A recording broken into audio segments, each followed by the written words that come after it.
externo, obviamente. Claro. Então, o fim do feudalismo, o fim da feudalidade, é a abolição de vários privilégios, de vários impostos. O fim da servidão. Aí depois vem o fim da servidão. A servidão, ela não era dominante na França. Ela era, enfim, minoritária, mas ainda assim a França tinha 25 milhões de pessoas. O cálculo é mais ou menos 1,5 milhão de servos. É muita coisa. Servos escravizados ou não? É diferente da figura do... É diferente? Que o escravo está atrelado a uma ideia de mercadoria. E o servo? O servo, ele tá ligado ao seu senhor, à sua terra, por uma questão de tradição, mas ele não é comprado e vendido. Ah, entendi. Né? É legal, bem pontuado. Tá. Então, a escravidão não é abolida nas colônias, nesse momento. A escravidão nas colônias continua. E mais, isso é uma coisa legal para falar, para quem gosta de defender monarquia aí. A monarquia francesa financiava o tráfico de escravizados. Diretamente. Porque ganhava com isso. Porque ganhava com isso. Ah, tá. E aí, a colônia, já vamos falar mais dela daqui a pouco, a colônia francesa São Domingos, que a gente chama hoje de Haiti, era a colônia mais rica do mundo, produzia boa parte do café do mundo. E isso ancorado ali em 400 mil pessoas escravizadas. Isso. E a gente tá pensando na escravidão negra de origem africana, mercadológica. Até por isso é importante a gente fazer, dentro desse espaço aqui, essa diferenciação entre a escravidão e a servidão. Olha lá a distância, a distância, né? Bem pertinho mesmo. Tá. Legal. Valeu, Lenis.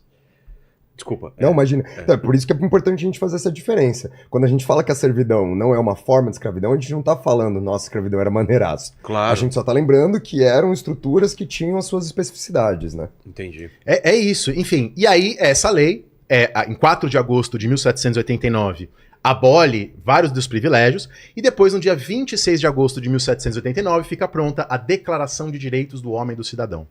Não é ainda uma Constituição. É uma declaração de direitos. Qual a diferença? Então, a Constituição vai estabelecer as leis certinhos. Vai organizar o funcionamento político. Qual o impacto tem uma declaração dessa? Legal. Essa talvez o maior de todos, né? Porque são os princípios que vão reger depois as leis. As leis devem estar submetidas a esses princípios. Ah, tá. Mas são princípios abstratos. Então, a declaração diz: todo homem nasce livre e igual.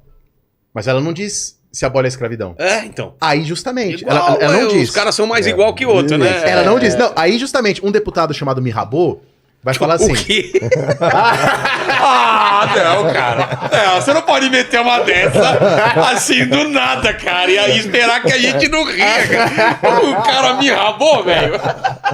Eu nunca tinha pensado nisso também, não. Nunca tinha pensado nisso. Como que escreve? Mirabeau. Tá. O Mirabeau... Cara, quinta série é foda, desculpa. Não, tudo bem. Até depois acho que ninguém nunca mais vai esquecer. Agora... O Mirabeau. Tá, que era filho de outro Mirabeau, enfim, tem toda uma história importante. Se fosse uma pergunta aqui, a gente achava que era pegadinha. O Mirabeau... Mirabeau mesmo. O Mirabeau, ele vai dizer, gente... Vocês não têm que mais discutir se abole ou não a escravidão. A partir do momento que vocês declaram que todos os homens nascem livres e iguais, a escravidão deve estar abolida. O Robespierre também era abolicionista. Mas a maioria da Assembleia vai falar que não. Qual a justificativa? E no final das contas, a justificativa... Para ter escravos. A justificativa vai ser bem canalha.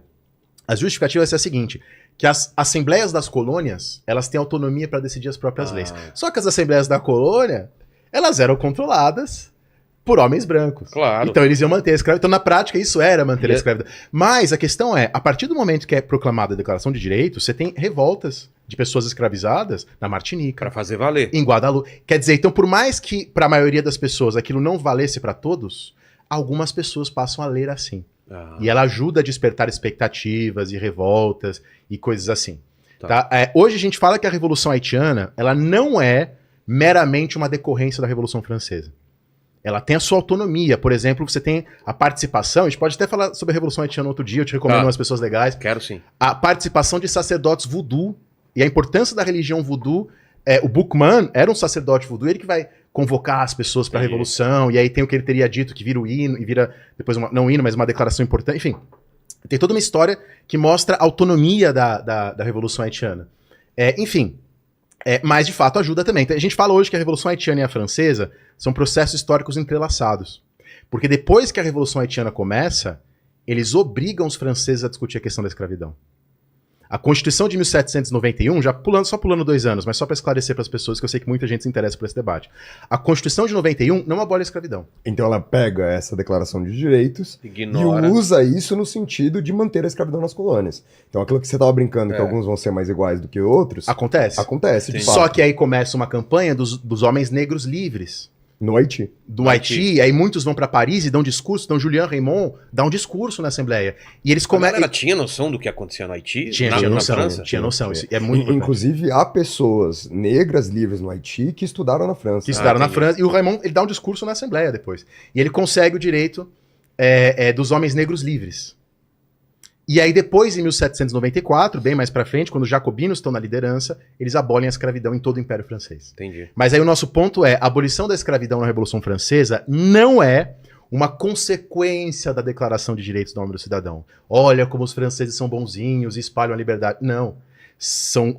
O ativismo, a ação, o protagonismo das pessoas nas colônias que obrigam os franceses a discutir isso. Até porque em 1794, quando a Constituição dos Jacobinos abolia a escravidão nas colônias, efetivamente, movimentos protagonizados predominantemente, né, por homens negros livres dentro do Haiti, já haviam acabado com a escravidão no Haiti. Na prática, já tinha acabado com a escravidão. Mas não na Guiana. Isso. Não em Guadalupe, não em outros territórios. Mas no Haiti, eles próprios tinham acabado antes que a França legitimasse. Né? Então, era um fait accompli em francês, um fato consumado. Tá, fait accompli. Um fait accompli. Tá. E isso é legal. E depois o Napoleão, no comecinho do século XIX, vai restaurar a escravidão. E aí o Haiti entra no processo revolucionário. Vai conseguir sua independência em 1804, e depois a França só vai abolir de fato a escravidão em 1848. Né? Eu fiz um pequeno estudo sobre isso na Guiana, porque na Guiana eles vão tentar reescravizar as pessoas. Porra. E aí várias pessoas vão fazer processos, pessoas negras, para conseguir a sua liberdade, e várias conseguem. Entendi. E essa documentação tá lá em Cayena, na Guiana Francesa, dessa papelada do pessoal pedindo para não ser reescravizado. E a maioria consegue, até onde eu consegui ler. Né? Depois eu vou ler, enfim, aí eu vou saber melhor essa história.